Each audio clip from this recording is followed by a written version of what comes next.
I'm excited to introduce Chris Holt, who I was just in the breakout room with. Chris has an amazing expertise and skill set around commerce, retail, and then Amazon. And he'll talk today about maybe some pitfalls and lessons learned around the tax on the international side, the implications. But then, Chris, I think it'd be awesome if you also can blend in just because this is recorded and there are people who aren't here today who probably would be if they knew about your experience with Amazon. But if you can weave some of that in there too, that would be awesome. And I'll turn it over to you. Yeah, no problem. Let me see if I can hopefully get this to work. Uh, okay. I think that should show the presentation, hopefully. Yeah. Um, Yep. Good. Perfect. So yeah, I'm Chris Holt. I'm the founder of Campman. I currently live just outside of Frankfurt, Germany. I've been here for a couple of years. They asked me to speak on something that I could be helpful to everyone else, so that we settled on streamlining international tax compliance. Unfortunately, that is definitely far more than a 15-minute conversation. I think 15 minutes I could try and explain like reverse billing for VATs. But I'm going to try and go through this and at least give you some helpful tips of, what to consider when expanding internationally, specifically in the EU and Canada, because that's where we have our experience with. But I think a lot of these are applicable to no matter where you want to expand. And there are lots of tax compliances that you have to worry about, but also other things of just trying to set up business in a foreign country. Um, so yeah, we can go ahead and get started. So yeah, I mean the allure of expanding internationally is there's more people when you expand to another continent or another country. So it's potentially there's more customers. But it's key to do your market research. Are the people in the new market aware of your product or service?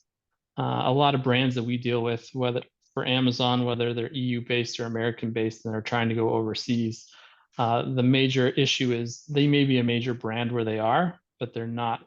Nobody knows where they are uh, across the ocean. So, like one key brand is if you look at a brand called Jack's Wolfskin here in Germany, they're like the North Face of Germany, but they've tried unsuccessfully to try and expand to the US several times. And, right now I think you can find Jack's Wolfskin in Walmart. So obviously that's a very far cry from where they are in Germany. You also want to look at the market size and you want to see if it's even worth your time. So if the market's not big enough to warrant spending your time, energy, and money to trying to expand, hopefully you figure that out before you try and go overseas. And next, you want to have cultural considerations. Is your product even a right fit for the market? Maybe you have something that just, is will be of no interest in a foreign market as a cultural fit. And then finally, the legal and regulatory compliances. Are your products even legal in the market? On how is the legal framework different than your home market? So that's one of the things, the hard lessons that I had to learn is in the US, we trade our Amazon marketing services in exchange for exclusivity to sell on Amazon. We know what our margins are based on this because in the US, the manufacturers can set what's called MAP pricing, which is minimum advertised pricing. So the manufacturers can tell people in one sort of way what you have to sell a product for, or they can discontinue doing business with you. That is not the case in Europe. MAP is illegal in Europe. So all the things that we do in the US, where we know that we have margin, we have a much tougher time doing here in Europe because there's no MAP. So anybody can set any price that they want to. So it's much more difficult to give a full suite of marketing services for free when you don't know at the end of the day what your margin's going to be. And obviously here shown in the picture, different countries, different tastes. So again, going back to the cultural adaptation, just because your product sells well in the US doesn't mean it's going to sell well anywhere else in the world. Some comparisons from my niche is you can look at the brand Yeti, which probably everybody knows. I think the only Yeti product I've ever seen here in Europe are the coffee cups and the coolers that I brought with me from the US. Hmm. Uh, Another example is the color palette. And if you're looking, European brands come into the US, such as Deuter or Ortovox or Salewa for footwear, and they have bright colors. Europeans love, a snugger fit, brighter colors. And over the years, as these big European brands come into the US, they've had to tone down their color palette so that they can cater to the tastes of the market that they're trying to enter into. So we're start seeing these European brands that have much more muted colors in order to kind of comply with the taste of the American market, and vice versa. We deal with we're a partner with a company called Big Agnes out of Steamboat Springs, Colorado, and they make a lot of super lightweight backpacking tents. And in the EU, when someone goes camping, it's just a much different experience, at least in Germany. When someone goes camping, they're not going out, to a primitive campsite where there's, maybe a fire pit and maybe a bathroom. They're going to a lake that has established campgrounds. It's more like a KOA than anything else. So they want big tents, like a spring bar or something that they can walk into, not something that they have to crawl into. So there's definitely people who buy backpacking tents here, but even the shape of the backpacking tents are much different. So when you're the normal person who's going into a backpacking store is going to look at a Big Agnes tent versus maybe an Xped or a Mammut tent, and they're usually just a different shape. So, it takes a little more extra sale education to the customer to convince them as to why the shape is different and why it's potentially better than what's currently existing on the market. Um, so then the more fun stuff is right now I'm going to talk about essentially sales tax abroad. So in Europe, it's called VAT, which is value added tax, which is essentially, it's just like a sales tax. It's a consumption tax that's levied on the value added to goods. It can vary from EU country to country. Typically is 19 to 25%, but there's reduced rates for specific goods like foods and other stuff that countries want to minimize the tax on to keep the prices lower. And then you have the nuances that are more specific to Europe. Everything must include the tax in the pricing, so it's not like when you go somewhere in the US and something's $9.95, but then you pay your 7.2% sales tax in Utah. It's everything is tax inclusive. So when you see $9.95, it's $9.95 when you pay for it. But then collecting and remitting and keeping track of the VATs is much more complicated, or is much different here in Europe. I shouldn't say more complicated, but it's different. In the US, you would have a reseller certificate. So if you're doing B2B sales that are going to resell, you don't have to worry about collecting sales tax. You just have to make sure that you collect the resale certificate. But in Europe, if you're selling to a company outside of the country who's not registered for VATs, then you have to do what's called a reverse charge, which the person who's buying it has to report what they bought and how much they bought it for, and then they take a credit back for it. So that's just a quick overview. It's kind of complicated till you get it, but that's where I could spend 15 minutes just explaining reverse charges.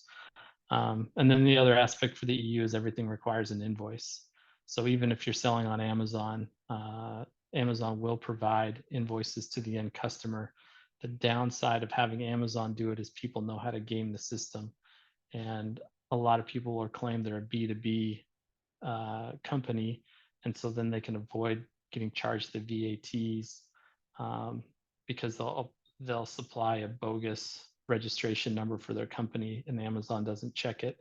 And if that's the case, then you can get in trouble for not collecting the VATs. So I'll discuss that in a little bit as far as automating things, but that's kind of Europe in a nutshell as far as just collecting essentially the sales tax for Europe.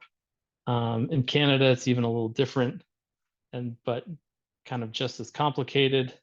They have the GST, which is the goods and services tax, which is the federal tax, the HST, which is the harmonized sales tax, which are the provinces that have put together their provincial tax and GST so that they're just charging one tax at the end of the day, and the federal government collects that and then distributes it to the provinces. And then you have the provincial sales tax, which are the provinces that don't want the federal government handling their sales tax, so they just levy it, and you have to remit those provincial taxes straight to the provinces rather than to the federal government.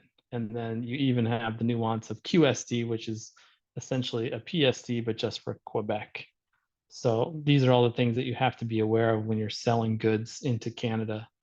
And so far, I haven't even touched on if you have to import your taxes into the country, then you have to pay the customs fees, which are a whole other thing that you have to worry about, of what country you're shipping it to, what the customs fees are, making sure that you have someone in that country, if you're not experienced, particularly a broker, to manage the import of the goods. And if you try and do it yourself, then you can face a bunch of pitfalls as far as you didn't put the right paperwork in, or you didn't categorize the product correctly. So then it's stuck in customs until that's all cleared up. So yeah, just getting products into the right place is one problem. Then once you sell the products, make sure you're collecting the right tax is another issue. And as you can see here, this is just a graphic of looking at Europe. These are all the VATs of the different countries. So where I'm at, it's 19%, but because we sell on Amazon France and Spain, and Great Britain. And so we have to make sure that our prices on Amazon are reflective of the VAT in that country. Otherwise, we have to eat that extra cost from our margin. So if we charge the same price for something in France as we do in Germany, then we're paying 1% extra in VAT out of our pocket because there's an extra 1% VAT. And same thing in Spain. If we charge 19% VAT is included in our prices, then we have to make up that extra 2% to pay that tax. So when you're dealing, and it's very similar to collecting sales tax here in the US, you just have to find a software or something, or be aware of it to know that you have to collect different sales taxes in different states. And then here's a picture of Canada, where you can see some of the Canadian provinces only charge the 5% GST, but then you have British Columbia and Saskatchewan and Manitoba that have their provincial tax. Ontario, Newfoundland, New Brunswick, Nova Scotia, all have the consolidated harmonized tax, and then you have Quebec with their own provincial tax called QST. So then the next thing, when you're just setting up in the country, things to consider as far as your entity requirements, are you going to be a partnership, or are you going to incorporate? And again, I mentioned the shipping compliance. How are you going to get your products into the country?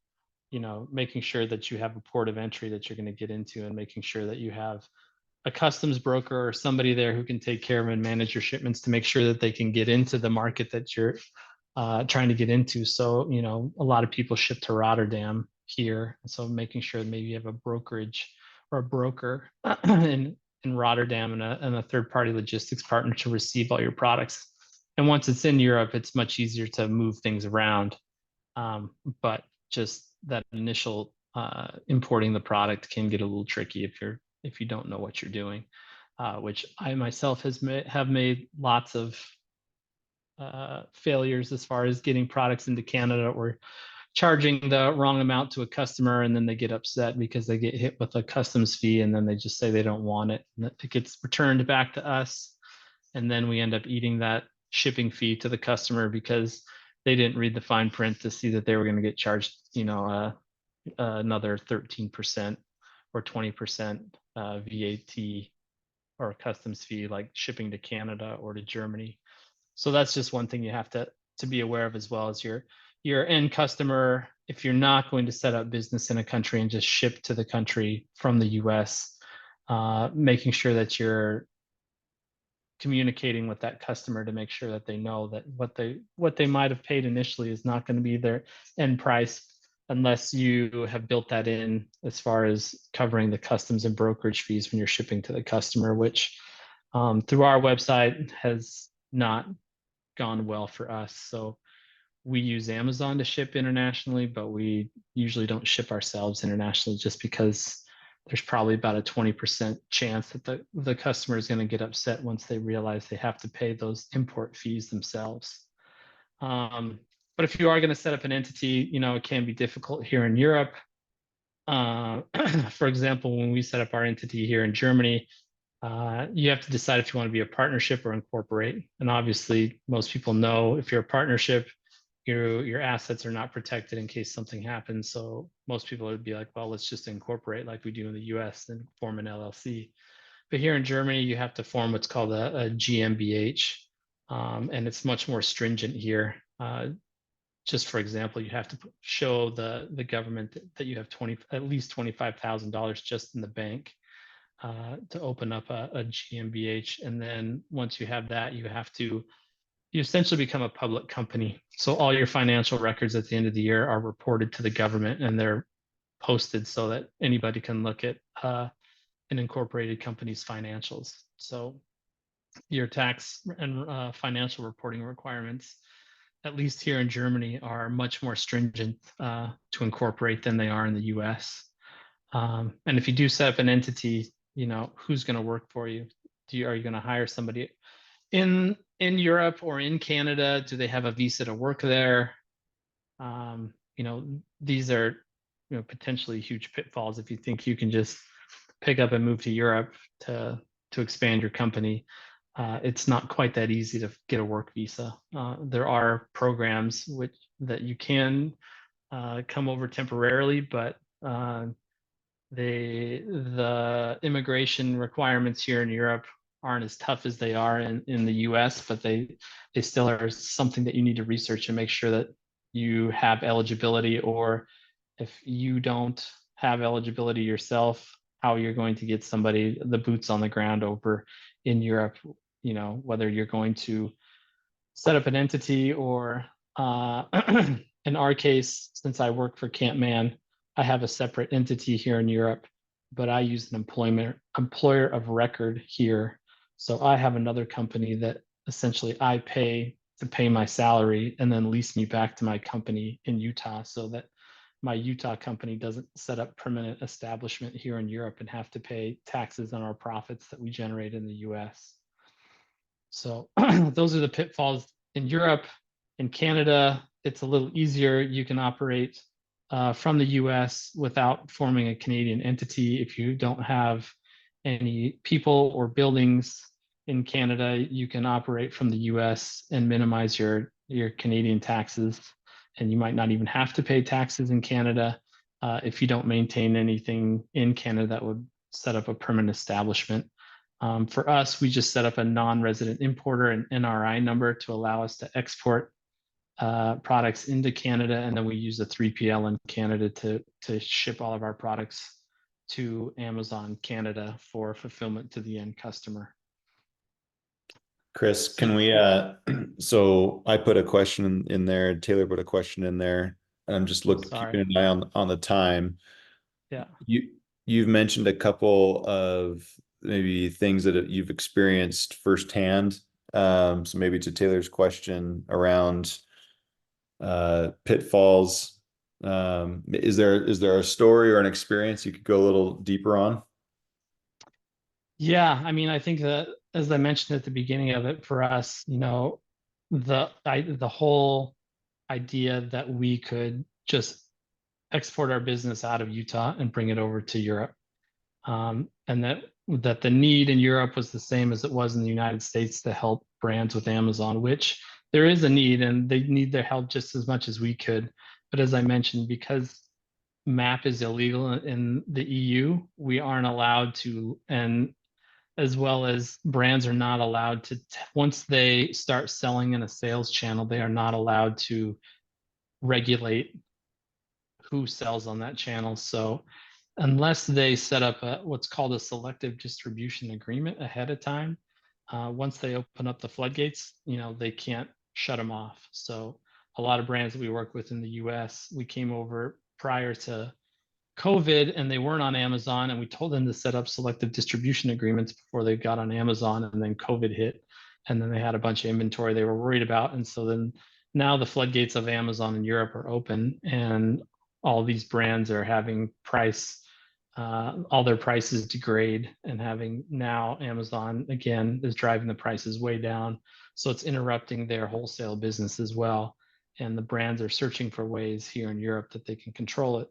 And we would love to provide our services here in Europe, but we can't do it the same model. So now over here in Europe, we're pivoting over to being more consultants because minimum advertised pricing is essentially illegal. So our whole business model that we have in the United States is predicated on having MAP.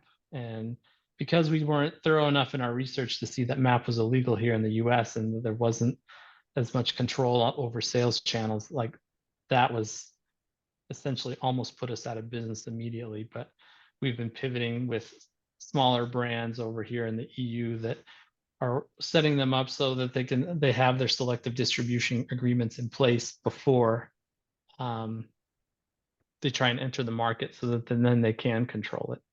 So that's kind of the biggest oopsie that we had, is we didn't do our market research enough. While we saw the opportunity, it is here, but executing on the strategy here in Europe is far more difficult than we anticipated.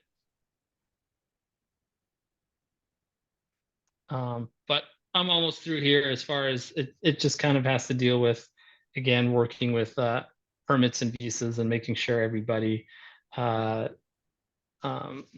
is able to work here. My wife's German, so I'm cool through association by her. So I was able to get my European green card within like 6 weeks of moving here because I'm married to an EU citizen. But the kind of the moral of the story on top of everything is, streamlining the compliance as much as you can, similar to you do in the US, finding a sales tax compliance software. And then if you can't set up your own entity, using an employment of record service like Remote or Oyster. I use Remote to make sure that I'm compliant with my salary and payroll taxes and stuff like that. But more over than anything else is make sure you have a good accountants on both sides, or in all the markets that you're in. I have a tax attorney and accountant in Utah, and I have a tax attorney and an accountant here in Germany. So it's very expensive to get started.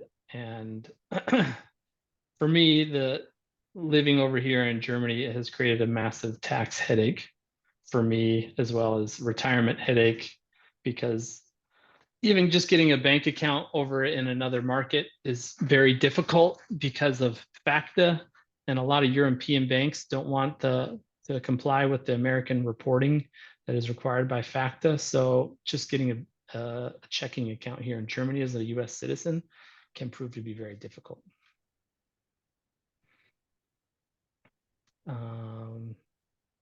So the best way, I think, to test an international idea is just see if you can sell into that market.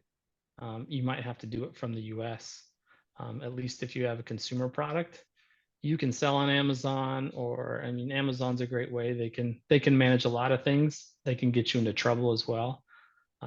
But for us to dip our toe into selling into Canada, we just use the remote fulfillment by Amazon, called the NARF program. So we can use our US Amazon inventory, the inventory that's in Amazon fulfillment. It can ship, or most of it can ship to Canadian customers. It's not a very good customer experience, but at least it can give you a proof of concept if you can sell into that market. So I think the Canadian market is a lighter lift for going international. Europe's can be, I think, a tougher nut to crack. It's further away. There's less treaties. But, I think this day and age, using the internet to sell into markets, whether that's through Amazon or TikTok, or any ways that you can just run some marketing in that, in whatever country you're looking to get into, and see if you can get sales, I think is a good start. If you can, get some traction, get a few sales, just to see, or just even see if you can get impressions that you can get in front of people to at least see if the end consumer is interested or not, or just take a trip to the country and then take a look at what people are buying. Or again, my experience is through consumer products. So, I always, if I'm on a ski hill, I'm looking at what people are wearing. If I'm out camping, I'm seeing what tents they're using. I'm reading or looking at videos online and from different countries or from different areas, and just seeing what the tastes are and seeing how different they are for my product, or and things like that. So again, the last problem that people face is just exchanging currency, which this day and age is not a hard thing. There's programs like Wise that you can use to minimize your forex fees. So yeah, sorry, I know I tried to get through it as fast as I could, but it's a subject that unfortunately I just don't think is very good for a 15-minute presentation. So happy to answer any questions if I can, and hopefully you all have gleaned something useful from this presentation. Yeah, I think it's been very helpful. And the nice thing is we're recording and we'll post it out on the Midday Connect. And then best way for people to connect with you is email, LinkedIn. Either or, pretty easy. Chris at Campman. You can find me on LinkedIn as well. If you have any questions, I'm happy to provide whatever knowledge I have or tell you what failures I've already had as well. So international expansion for me was definitely harder than I thought it would be, and it's still a work in progress. I think we have, you know, some customers that we're slowly hoping to convert. They just have to, figure out what they're going to do. They just haven't invested in doing it. They've engaged with us, but we just haven't closed the deal yet. So we're still working on it. And in the meantime, I just get to work remotely from another country, and maybe at some point it will be a success, but right now it's proving more difficult than I thought. So I know you've got the spousal connection to Germany, but from what you've seen working in the EU, are there different or better landing places? Yeah, I mean, I think definitely whatever your language capability is, the nice thing about a lot of European countries, and Germany in particular, is most of there's so much international business in Germany, is that a lot of business is already done in English here. And I think that's the case for a lot of other European countries as well. I think to set up an entity, Germany is a tougher country than most, from what I've been talking to other people who've had to set up entities. But the Netherlands is another one that I hear a lot of positive things about. And whenever I fly through Amsterdam, I think their English is better there than mine is. So again, I think there's plenty of great landing places. Some places are cheaper than others. Spain is beautiful and cheap, and so is Italy. But I don't know that there's as many. If you don't speak Spanish or Italian, I think there's a lot less English speakers there than you would find in the Netherlands or Germany.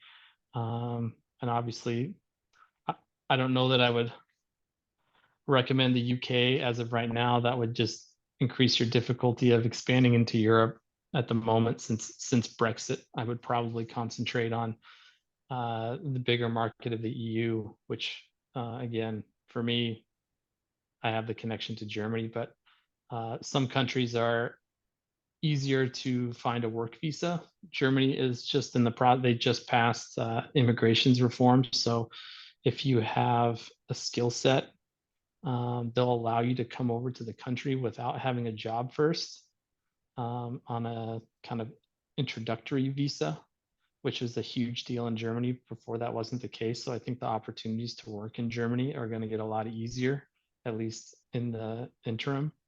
So, but yeah, I mean, German's such a terrible language to learn, and I'm still learning. I take classes every day. But there's a lot of immigrants here in Germany, so a lot of people are used to people speaking very poor German, and at least my kids started learning English in second grade, so almost everyone here has had some English at some levels, which I think is, at least for me, the language barrier has been one of the most difficult ones for me to overcome. Makes sense. Awesome. Well, thanks for coming on. I know this was a compressed time for the the depth and breadth of the topic, but you did a great job. And so thanks for coming on and staying up. Yeah, no problem. I'm glad, like I said, it was an activity that helped me, look at what I've done and a little bit of what's been successful and what hasn't been successful. So I definitely, as I was doing this, I'm like, okay, maybe I should try here, do this or do this. So it was a helpful opportunity for myself to have a little bit of self-reflection. And hopefully, like I said, I've had a ton of pitfalls as I've tried to do this. And hopefully I provided some sort of information to kind of at least how to, if you're considering going international, just a few things to think about before you do it to try and avoid some of the errors that I had no idea that I would run into when I did it. Great. Thanks, Chris. Thanks, Chris. You bet. Thanks, everyone. We'll see you all next week, same time.